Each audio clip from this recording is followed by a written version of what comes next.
Hello, welcome back to my channel. I'm going to try to keep this short because I have far too much to do today, but welcome to my Q2 stats review. This is a video I make every 3 months just to kind of keep myself accountable in some of my reading goals throughout the year. I'm not one of those people who sets like a Goodreads goal or a number of books that I want to get through in the course of a year, but I do have a set of goals that are really centered around diversifying my reading, not only around authorship and representation, but also genre, trope, and even format of book that I'm reading. So without further ado, I'm going to dive into the stats for this quarter. For the months of April, May, and June, I have read 12 books and I've had one DNF, my first and so far only DNF of the year. And keep in mind, I'm actually filming this a little bit earlier in the month of June because while typically I would film this type of video after the quarter close, so for Q2 I would be filming this in July, I'm actually going to be traveling quite a bit at the beginning of July and I wanted to get this filmed before I leave. So the numbers and the stats that I'm giving you in this video are subject to change, but they're only subject to change over the next like 5 or so days. This is probably about as close as we're going to get for filming purposes to what my actual and accurate stats are for Q2. So 12 books, 1 DNF. Of those books,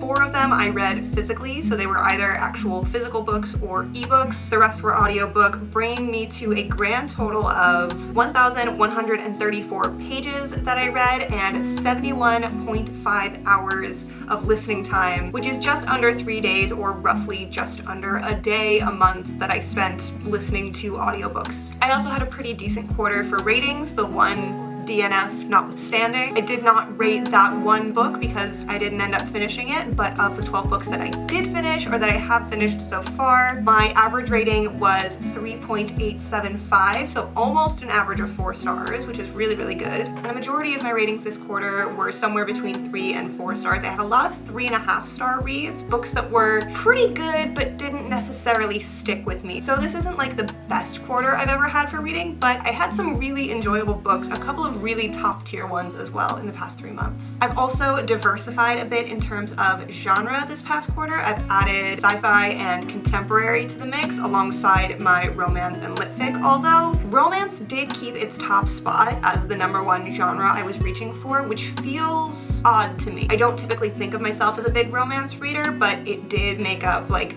38.5% of the genres that I was reaching for, or rather 38.5% of the books that I picked up were romance versus other genres. Although now that I'm thinking about that, I think that statistic actually includes the DNF and get rid of all of my stats on that one. That does actually change my numbers. So the romance genre made up 33% of my reading for this past quarter, lit fic being a close second at 25%, although I do foresee lit fic rising in the ranks as the year progresses. I have quite a few literary fiction books on hold through my library, books that I am waiting to get my hands on. And while romance was my #1 genre, romance tropes were not the #1 tropes I was reaching for, if that makes sense. My #1 most represented trope of Q2 was actually the found family trope, my beloved. Found family is one of my absolute favorites, so this is not surprising in the slightest. And it was followed closely by a new trope that has hit the charts just this past quarter, and that is just weird girl shit. I'm really enjoying the weird girl shit. Okay, moving on to my last category of statistics, which is author and narrative representation. And this area I'm very, very happy with. I've been really intentional about the authors and the stories that I'm picking up over the past 3 months,